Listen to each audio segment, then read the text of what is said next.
Well, thank you for choosing me over lunch and/or Docker. It's nice to see a reasonable crowd. So this is being right is just the beginning, and it's a talk with a caveat, which I realised I needed to add quite late into writing this. It's a talk very much not about politics.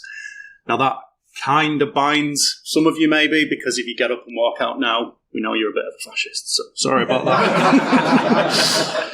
Came to the wrong talk. I'm Leigh Hall. Three things jump out from that slide. One, it's not a recent picture. Two, darkness is my colour. And three, what's that job title about? That's the full one. Let's not dwell on that. We'll stick with this one. I wanted to talk a little bit about our industry. Don't worry, it's not that talk. I'm not going to do that.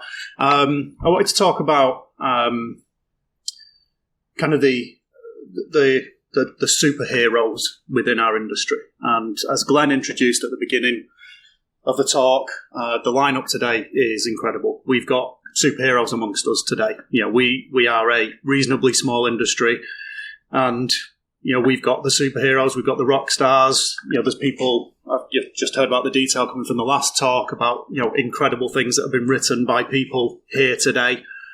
You know, the keynotes the keynote we had this morning, two more to follow today. You know, again, incredible lineups that we've got. That's one of the best things about our industry, actually, is that because it's so small, it's kind of for us to do. No one's going to come in and do it for us. We have to make the moves here. You know, we can make the changes. We can see the problems and solve them. This is all on us. Where that becomes a problem is when we have the superheroes that are obviously brilliant, but superheroes, they can kind of go wrong. And it's when people see the behaviours of these superheroes and they just see the smarts. They see the people solving the problems. They see the people giving these great keynotes that explain, you know, deep insight into the industry, and they kind of look at that and they kind of become partially inspired by it, and they say, I'm going to be like that. But they don't quite get there, and they kind of fall off the track on the way. These imitators effectively think that the smarts is all you need for this. Yeah, I'm going to spend my time just being the smart guy. I'm going to be the smartest person in the room. And that aspiration to being the smartest person in the room is where we start to come a little bit unstuck as an industry. And I guess the key thing to start with is that whole smartest person in the room shtick doesn't work. Now, I'm sure you've all experienced it in your sort of respective industries. It's kind of the archetype of the curmudgeonly security person sat in the corner of the room, giving out the smarts, owning the room, belittling the people who don't get it, don't understand the security side of it. Everyone in the room kind of familiar with that person as well. And they, despite all their smarts, they broadly get ignored.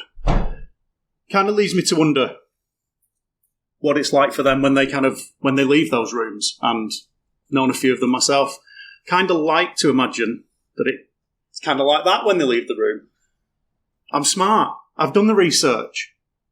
I know what I'm talking about. But why am I being ignored? And that kind of leads them to being angry, bitter, and that feeds back into the cycle. Now they're smart, angry, ignored, and it just keeps going. It keeps going. It keeps going. I did the research, and I'm right. And it's not that anyone's even saying they're wrong. What they're actually saying is not buying your message. So it leads to the unholy triangle of yesteryear's fallen security supervillain: smart, angry, and ignored. Like I said, I'm sure we've all experienced these people. I've worked with many of them over the years. And what's the missing piece to this puzzle for them? Why are they ignored, leading to them being angry? Because we're not questioning their smarts. And it's fundamentally lacking that ability or awareness that they need to convince other human beings to see it their way. As far as they're concerned, they're smart. They've done the research. This is a solved problem. But as the talk says, being right is just the beginning. So let's get going with it. Security costs money. InfoSec costs money. Most of us don't work for security companies. We're not pursuing perfect security, if there were such a thing to pursue. We don't have infinite money. We don't have infinite time. It's all about trade-offs. Ultimately, what it comes down to is an economics problem. And then it comes to this crucial question, actually, that not enough people really consider as they work through their security careers in. Is it cheaper or more expensive to do what I say as the security guy? And I think in most cases we're going to find that the answer is more expensive. And if I weren't only 6 minutes into this, that would be a really weird place to end the talk. Hey, it's more expensive, guys. We can't solve this one. Good job. But we can. So how do we change the costs in the equation to our benefit? Now, for the guys who couldn't leave at the beginning because of the caveat, the next slide is your get out of jail free card. I'm going to talk about behavioural economics. Room empties. When I joined Sky Betting and Gaming 3.5 years ago, as it Flutter UK and I as is today, one of the onboarding perks was that you got to select a free book from a pre-selected library. And I selected a book called Nudge by Richard H. Thaler. And great book, highly recommend it. I seriously recommend people read the book. What I'm going to do is take 3 of the messages from that book today and look at how they can be applied to the problem I've just described of smart, angry and ignored. 3 takeaways that can help us here. Number 1, choice architectures. What we're looking at doing is nudging people towards making decisions, crucially without taking away their freedom of choice, without taking away their feeling that they are making a choice here. Now, choice architectures exist everywhere in day-to-day life. This book has been very widely adopted globally, and you'll see it in government work, council work, and in industries across the world. It's kind of when you see a price that ends in .99, $4.99. That's a choice architecture at work. You're not being told it's £5, it's $4.99. That feels cheaper. That's a nudge that we're all familiar with. We see that all the time. What we're talking about essentially is presenting choices to people with the right choice laid out to be easier. And that's what those choice architectures essentially boil down to. The next part of it, the next message from it, is about the power of defaults. Now, this was something that came up in the first keynote today around defaults on SMB configuration. People don't change defaults. By and large, people don't change defaults. This room's probably an exception because we've got a kind of a hacker community here. We play around with the defaults, and it's one of the criticisms that's been levelled at Microsoft over the years. For instance, is that the default settings for security out of the box could be better, and most people aren't going to look into them. Power of defaults is massive, actually, and this is an example of what we've seen in the government, in healthcare. So if you remember back a few years, organ donation used to be opt-in. So there was an action that you had to take to opt in. The default was you're opted out. And however positively you thought about organ donation, you had to take an action to be a part of it. And some did. Some people did. The system worked to an extent. But they switched it. They switched it to an opt-out model. People don't play with the defaults. A handful of people probably said, this is, organ harvesting or some kind of conspiracy. Most people just let it go in the background. And now we've completely flipped a problem that the NHS had for free by just changing a default. People don't change their defaults. And then the third one is making complex decisions easier. So what does that mean? We tend to enter the conversation to solve security. If we're presented with a project, a business change, whatever the challenge we have, we go in there and we talk about solving the security problem. That's too big. For the rest of the audience in that room who aren't in security, we're just being esoteric weirdos, just indulged in our own workspace. That they don't care what we're talking about. Instead of saying, let's solve security, break it down into smaller, simpler problems. Let's say we're going to solve for identity, or better still, we're going to solve for authentication. Or better still, we're going to solve the problem of the IDP that we authenticate against. There are fewer variables further down the stack, and it's easier for us to stack up what's happening with these choice architectures so that we get the outcome that we're looking for. So what did we do? So this is where we kind of talk a little bit about what we've done specifically at Skybet and Flutter as is now. Security patterns. So patterns, not something we've invented, very common, seen across the industry for years. There's an open group documentation standard on patterns. It's something I've been involved in a few times in a few different companies, and if I'm honest, they tended not to work. Every time we went through the process of trying to get patterns set up, they started with great ideas. The reason for doing them made a lot of sense, but they always became shelfware. They always became theoretical constructs that, again, a bunch of smart people spent a lot of time working on, but were broadly ignored.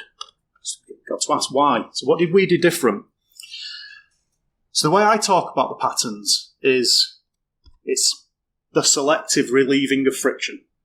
Security is a problem. It's a friction. It adds friction to things that are changing in the business and to ideas that people want to implement. Security is hard. We can selectively make the bits we're interested in a little bit easier. And that's kind of the crux of what we're doing with the patterns. We're saying, you've got a whole bunch of hard problems to solve. Why don't you do it this way, where we've taken away all the pain, and that just so happens to be the most secure way that we wanted anyway. That's kind of the crux of it. The second thing that we did that made probably the most difference, if you think of a normal pattern, security pattern standard, kind of states the problem it's solving, goes into the detail about how to solve that problem, perhaps gives some options and alternatives, talks about the trade-offs of doing one or the other, implications of making the choices. What we added to the bottom of that was we mapped the compliance requirements for our industry, for the area that we were working with, into the pattern. So what we effectively did is turn the conversation into, you can do it your way, and compliance is your problem. Or you can do it our way, and compliance comes for free. So effectively, we weaponized compliance. That's a big deal, because ultimately, security can kind of be ignored. There's not many examples where a security breach leads to a company stopping to exist. But I could think of some pretty catastrophic scenarios where my company lost the ability to take a card payment because we weren't compliant with PCI. That would be existential. Lost a gambling license because we didn't meet the standard. Again, existential crisis. The compliance levers are there for us to use. And think back to my essay of a job title. I've got both architecture and technical compliance. So that gives me the opportunity to kind of mould those two things together and start to take the advantages from doing that. So if we summarise the 3 points, the choice architectures, what we're saying is you can still do it your way, but don't forget to solve the whole problem. We've solved the problem for you in a way that we like, but you can still do it your way, but don't forget to solve the entirety of the problem. Don't forget that this is not just a technology problem. It's a people, process, and technology problem. It's got compliance elements to it. Solving the fun technology part of it, as certain sort of developers or engineer crowds might want to do, doesn't solve the entirety of the problem. We're working for a business. We've got business context to wrap around this. We have to solve the whole thing. Use those choice architectures to nudge the people towards the direction we want to be going. Power of defaults. Take away the tyranny of choice. That's a phrase that I got from Professor Scott Galloway, I think. It's a really, really interesting phrase.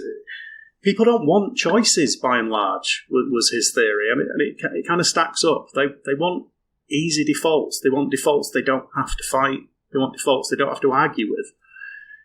If the pattern represents the right choice, the easy choice, and maybe it's still important that we present the choices out there, but if we've made the right choice for them in advance, then when they ratify that choice, they feel like they were part of that process and they got what they wanted out of it anyway. Make complex decisions easier. So like I said, don't solve security. Solve the next level down. Solve identity. Solve authentication. Solve which IDP we use. Go down into the detail. The current phase that we're working through in the pattern side at Flutter UK and I is taking some of those patterns that sit in that library, going down to the control objectives level, going down to the actual component parts and saying, how do we solve each of these little bits?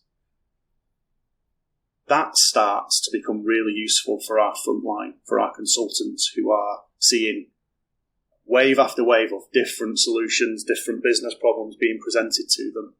Instead of there being this kind of preordained pattern that solves everything, which we have patterns that do get reused quite often.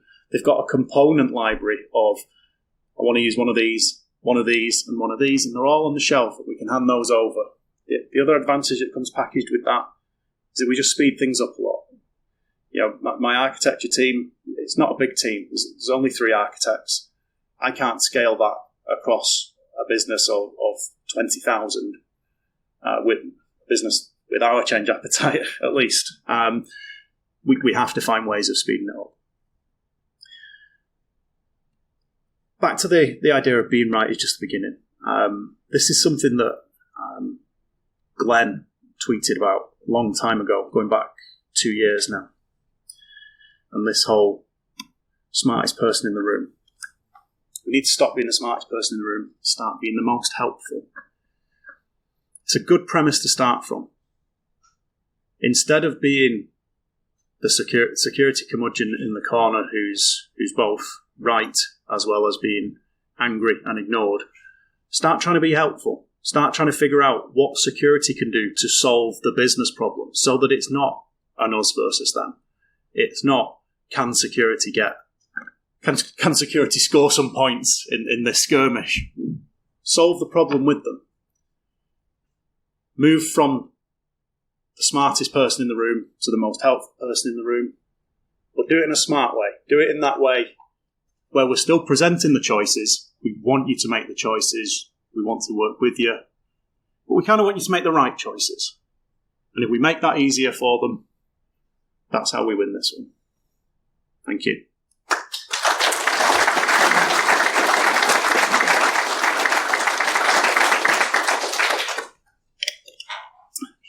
Any questions?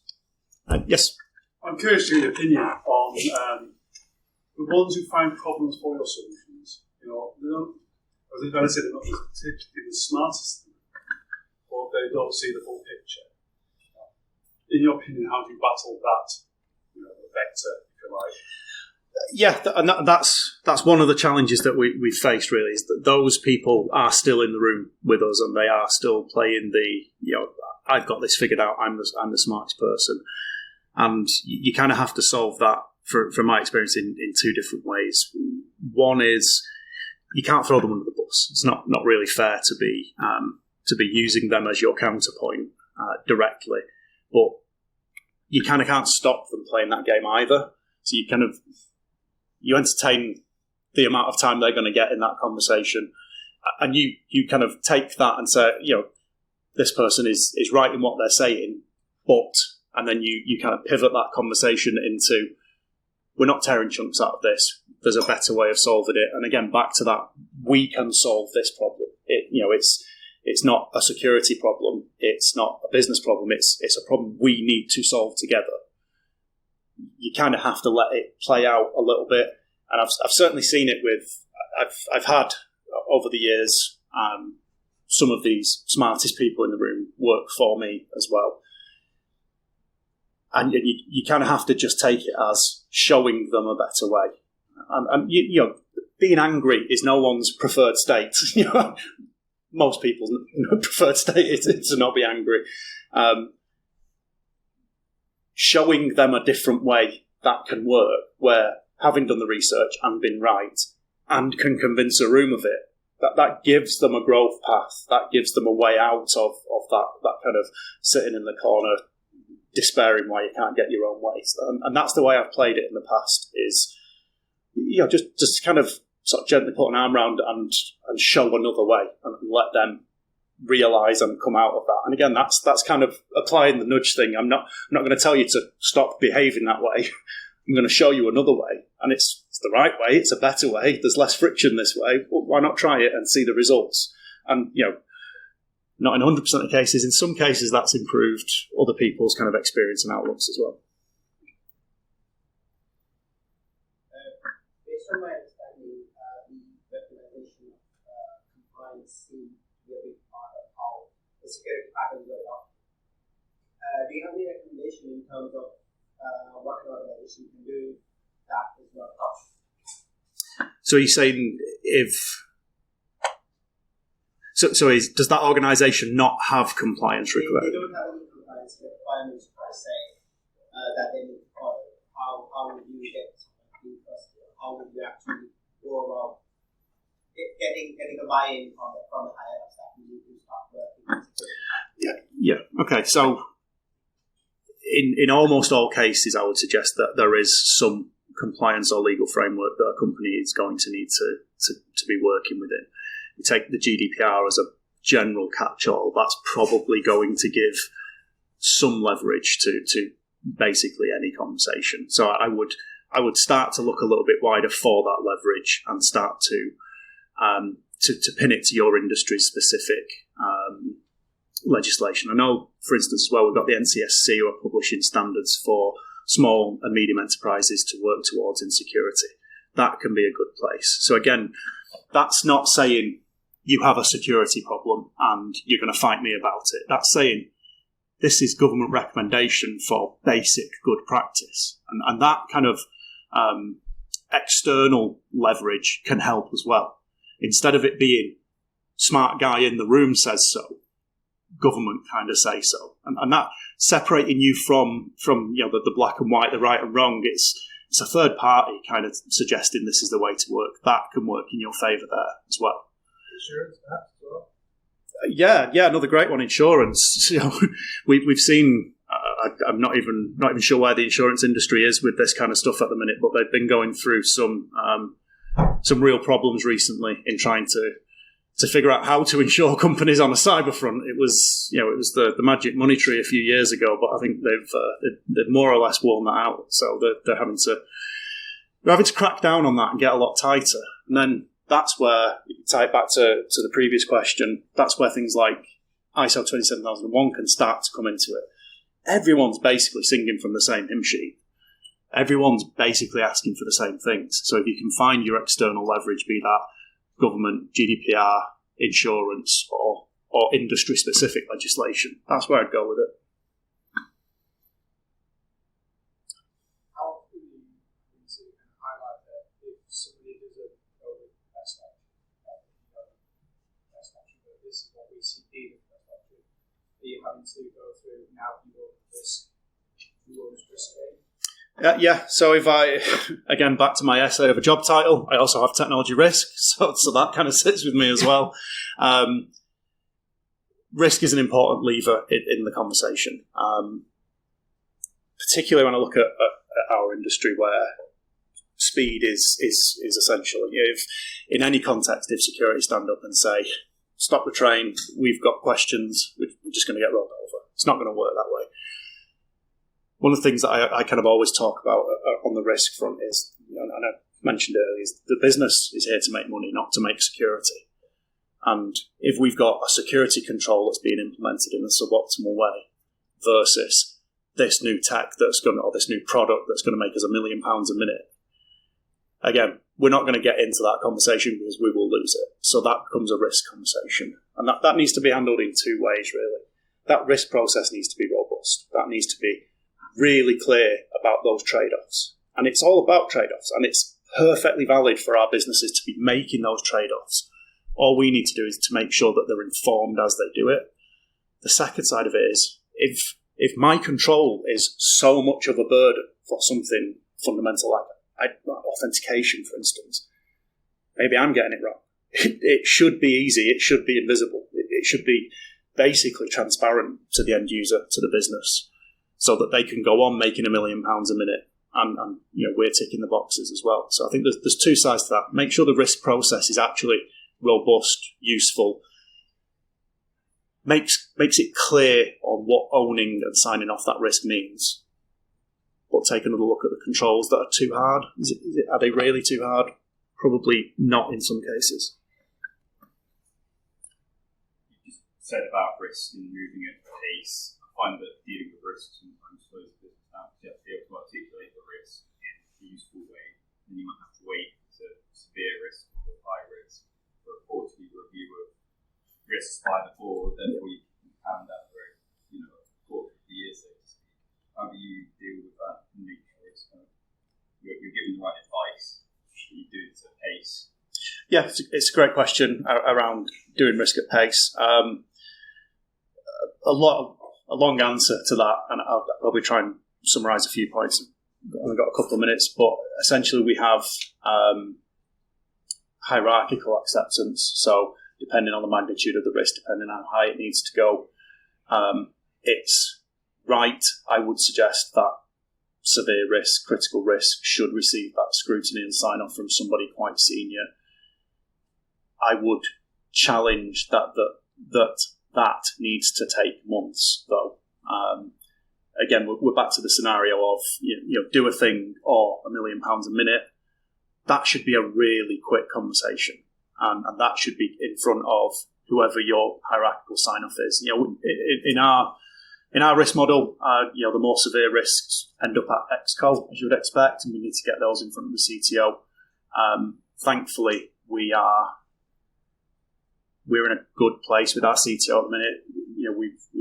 We're working with him on this risk process. He's interested in the detail. So whilst we do have those quarterly processes where that should be the formality, the catch-all, there should be a situation that we've got £1 million a minute kind of conversation to have. CTO, can we have a chat at some point in the next few hours? If the content, if the quality of the content you are putting into your risks is right, and the ratings is right, and you are surfacing the right things to get decisions made on, your CTO will be happy to work with you on that. Your Exco will be happy to work with you on that. If you are putting poor quality risks that are labyrinthine tales of how things operate that people read and go, I know less than I did when I started reading, you're going to lose your Exco, and that's where you have a problem. So it's good quality risks, hierarchical sign-off, have the broad cycle time, but short-circuit that as and when you need to. So we're in time? Yeah. Yeah. Cheers, Leigh. Cheers, everyone.